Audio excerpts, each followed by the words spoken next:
Bienvenue, ici nous allons voir des questions et des réponses sur du CSS.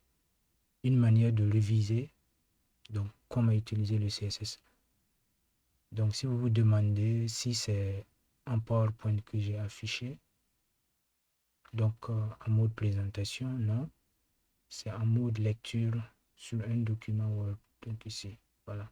Donc ça c'est mode page et voilà, ça c'est mode web.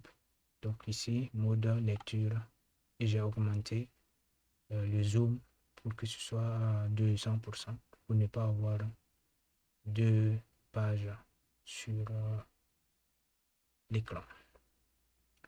Donc, qu'est-ce que CSS? À quoi ça sert? Donc, à quoi sert le CSS? CSS, Cascading Style Sheet, est un langage de feuilles de style utilisé pour décrire la présentation d'un document écrit en HTML ou XML. Il est utilisé pour définir l'apparence visuelle des pages web, notamment les couleurs, les polices, les espacements, les bordures, etc. Donc ici, le CSS, c'est ce qui permet d'embellir une page web, par exemple, ou bien un fichier XML. Question suivante. Quelle est la différence entre une classe et un identifiant en CSS? Donc, il y a deux choses importantes en CSS, à savoir les classes et les identifiants. Donc, une classe en CSS est définie avec un point. Donc, on définit une classe avec un point suivi du nom donc, de la classe.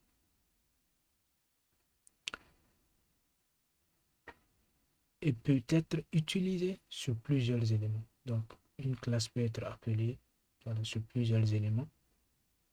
Un identifiant ID est défini avec un dièse sharp suivi du nom de l'identifiant, l'ID. Il doit être unique pour chaque élément dans une page. Donc ça veut dire que on ne peut pas définir un identifiant sur plusieurs divs par exemple. Si vous connaissez le div, donc certainement vous le connaissez. Ensuite, question 3. En CSS, comment ajouter une règle pour rendre tous les éléments H1 en rouge. Donc, disons ici qu'on a un élément, donc ça peut être div, ça peut être H1, H2. Ici, H1 par exemple. Et nous voulons que tout H1 que nous allons croiser sur la page soit de couleur rouge. Donc, on a quatre propositions. Soit nous faisons H1.al et nous définissons color red. Ou bien H1 étoile entre accolade color red. Ou bien point. Ici, c'est la classe. Donc, comme si c'était une classe point H1 color red. Ou simplement H1 color red. Quelle est la bonne réponse? La réponse correcte est H1 color red. Donc, c'est ça qu'on a vu à la dernière ligne de la liste. Donc là. Et donc, on ne met pas de dièse. Donc là, c'est pas une bonne proposition. Donc, la dernière proposition dièse là, comme si c'était un identifiant. Donc, ça ne marche pas. Donc, la bonne réponse est H1 color red. Donc, c'est ce qui est proposé là, à la quatrième proposition. Cette règle CSS applique la couleur rouge à tous les éléments H1. Continuons. Question numéro 4. En CSS, comment sélectionner tous les éléments span à l'intérieur d'un élément P par exemple? Donc, première proposition P, signe supérieur span. Deuxième proposition span P. Troisième proposition P.span. Quatrième proposition P espace span.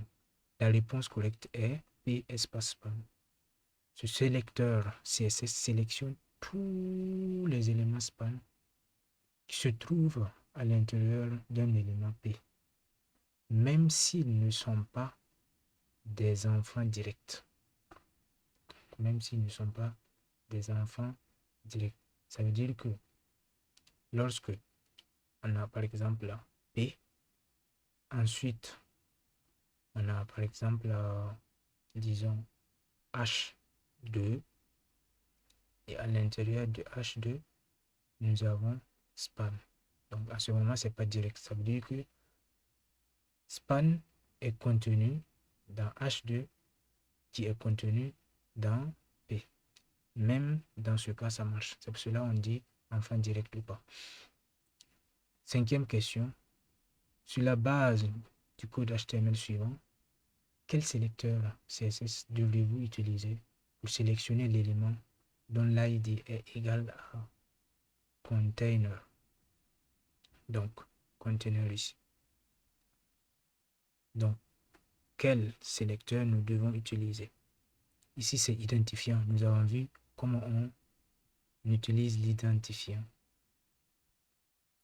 Donc ici, c'est pas une classe, c'est un identifiant. On a vu dans la question précédente que pour sélectionner un identifiant, donc on utilise sharp. Voilà. Donc on a 4 propositions. Donc ces 4 propositions, disons, c'est container, donc point container, container simplement, ds container, ou bien entre crochets. Voilà. Tout ça, c'est seulement, donc ici, c'est seulement ça qui est la bonne réponse.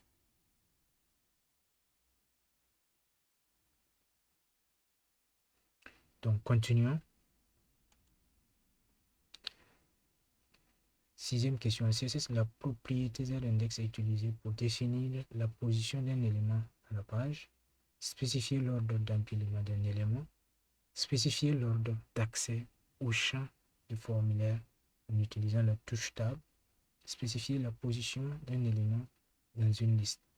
Donc, la bonne réponse est la deuxième proposition, spécifier l'ordre d'empilement d'un élément.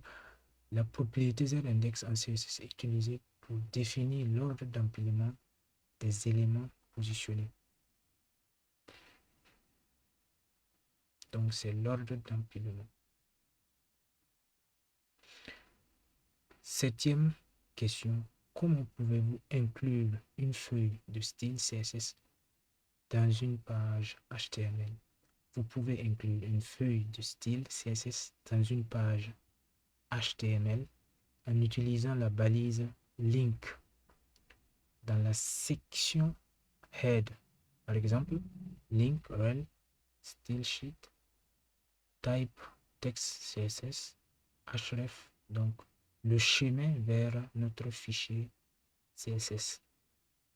Huitième question, qu'est-ce que le modèle de boîte en CSS? Le modèle de boîte en CSS décrit la façon dont les éléments HTML sont modélisés en tant que boîte rectangulaire. Chaque boîte comprend des marges, margins, des bordures, borders, des espacements, paddings, et le contenu réel, content. Neuvième question.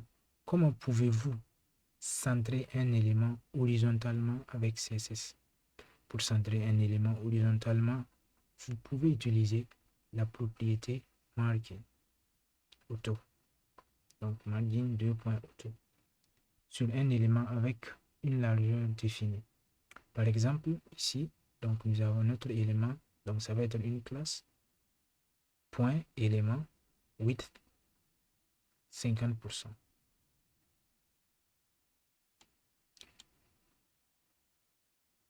Ensuite, margin auto.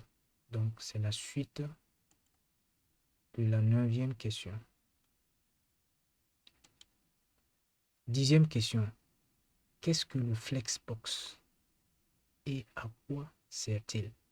Flexbox est un modèle de mise en page CSS conçu pour fournir un moyen plus efficace de disposer, d'aligner et de distribuer l'espace entre les éléments d'un conteneur,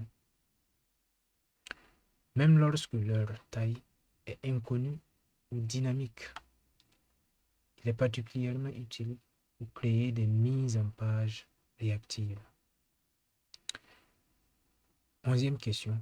Quelle est la différence entre padding et margin en CSS?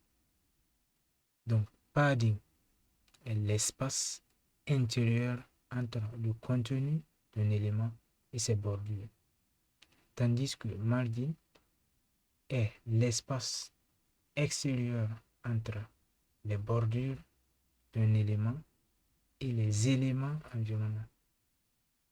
12e question. Comment pouvez-vous ajouter des commentaires dans un fichier CSS? Vous pouvez ajouter des commentaires dans un fichier CSS en utilisant la syntaxe, donc slash, ici, barre.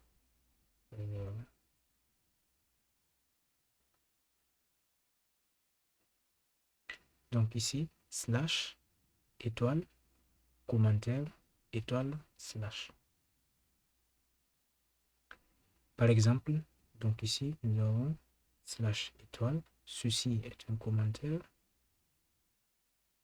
Étoile, slash. Suivi de notre CSS. Donc ici, c'est body pour sélectionner donc le tag body. Background color. Voilà ce que nous voulons comme couleur. 13e question. Qu'est-ce que les sélecteurs CSS et pouvez-vous donner un exemple de sélecteur de pseudo-classe? Les sélecteurs CSS sont utilisés pour sélectionner les éléments HTML que vous souhaitez styliser. Un exemple de sélecteur de pseudo-classe est hover, qui s'applique lorsque un utilisateur